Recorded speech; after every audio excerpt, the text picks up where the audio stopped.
This is it, what? Cohiba lit, what? We got that yak up in the cup and getting bent, what? Put some smoke in the air, this your shit, what? And raise your glasses if everything classic. This is it, what? That Chiba lit, what? You got some drink up in your cup and getting bent, what? So put some smoke in the air, this your shit, what? And raise your glasses if everything classic. I'm bringing fireworks and I'm bringing the heat, so make sure you're ready. His skill level was unbelievable. His variation, his skills, the way he can adapt for different styles. He can go in the front foot, back foot, he can be slick, and he can fight as well.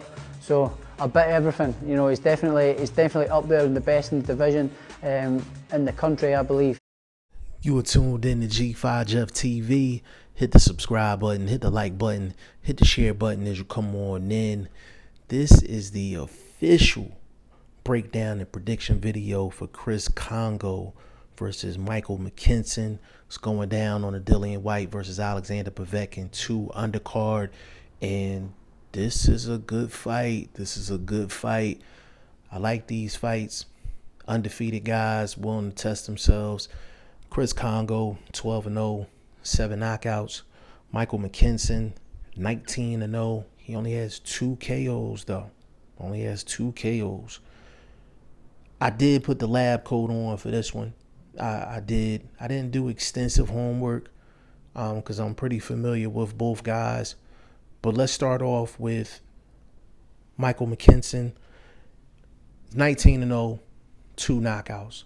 And anybody that's been listening to me for a long period of time, you know, anytime a guy has a low knockout ratio, I'm looking to see if that guy has enough sting on his shots to actually keep a guy off of him.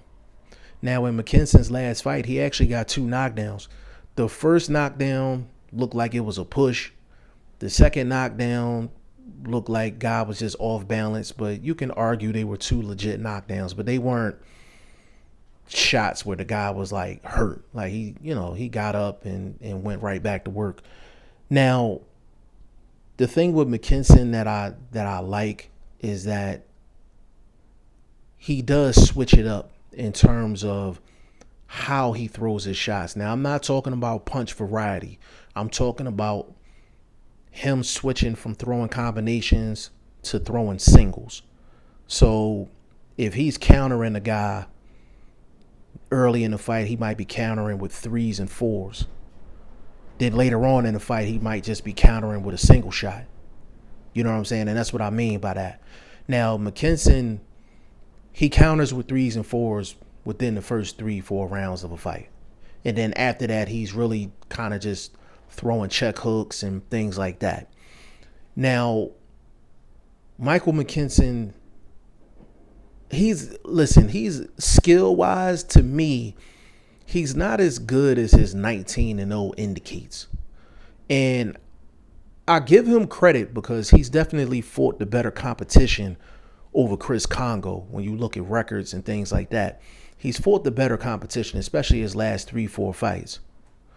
But Michael McKinson, when you look at a 19-0 record and then you run the tape on him and you like, he's got the 19-0, and I think some of that has to do with matchmaking and him fighting well in those fights as well. Like, let me not get it twisted. When you're 19-0, it's, you know, to be commended. But when you see 19-0, you're expecting to see something else when you run the tape. And I just didn't see that with Michael McKinson. You know, he's I wouldn't say he's slick, but he's serviceable defensively. Like, he doesn't do anything like really, really creative.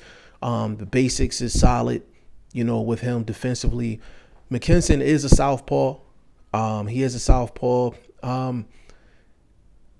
He's not your traditional southpaw in the sense of like they're slick and then make you miss, make you pay type. He's not that. Like, he's kind of got his own style as a southpaw, which I like. McKinson is an okay fighter. I just don't think he's as good as his 19-0 indicates. And then we got to get to the 2 knockouts. Now, he got 2 knockdowns in his last fight, but McKinson is not cracking. He's not cracking like that. And I'm going to go beyond just the numbers. It's easy for me to say that just off of him having 2 knockouts.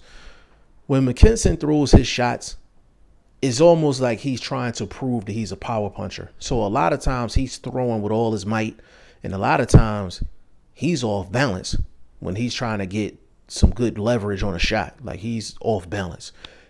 He really hasn't faced too many guys that really exploit that. But McKinson is an okay fighter. He just doesn't look the 19-0 type. You know what I'm saying? If you know what I mean. And that's no hate at all. Like, I watch tape on guys, and I let my eyes tell me what I see as far as a fighter. Now, going to Chris Kongo, 12-0, 7 knockouts. And with Chris Kongo, I'm going to be really quick and to the point. Chris Kongo fought his last fight, and he fought a guy that was putting pressure on, trying to get on the inside, trying to make it a little bit ugly. And Chris Kongo gave you the whole package. He gave you the whole package. Long jab, pick you off on the outside, can lead, he can counter, got good feet. He broke his guy down. Like, he didn't buckle under the pressure. You know, he just broke his guy down round by round. And Clay is not a bad fighter. Clay is not a bad fighter at all. But Chris Kongo just showed that it was levels in terms of talent. And that's what I fully expect in this fight. Everything that Michael McKinson does inside of the ring, he's been able to get away with it because of the opponents he's been in the ring with. Chris Kongo is the taller fighter. It's the quicker fighter. Stronger puncher, better feet, and then offensively, he is very good at winning rounds. Very good at winning rounds. You hear that on this channel all the time. He is very good at winning rounds, and winning rounds is a skill set. It is a skill set, and that's something Chris Kongo is very good at. The one thing that's going to get Chris Kongo through this fight relatively easy, as far as I'm concerned, is he is very athletic. He is very athletic and has good feet. And that's what's going to get him to solve that southpaw puzzle that's Michael McKinson. So I'm expecting for Chris Kongo to be adjusted to the southpaw style probably within the first 2 rounds. After that, I expect for him to go completely on offense. But I think this is a 10-round fight. So I'm going to go on the safe side, and I'm going to say Chris Kongo by unanimous decision. I would not be surprised if Chris Kongo gets a late stoppage. But I'm going to go on the safe side, and I'm going to say Chris Kongo, unanimous decision, maybe like 7 rounds to 3, something like that.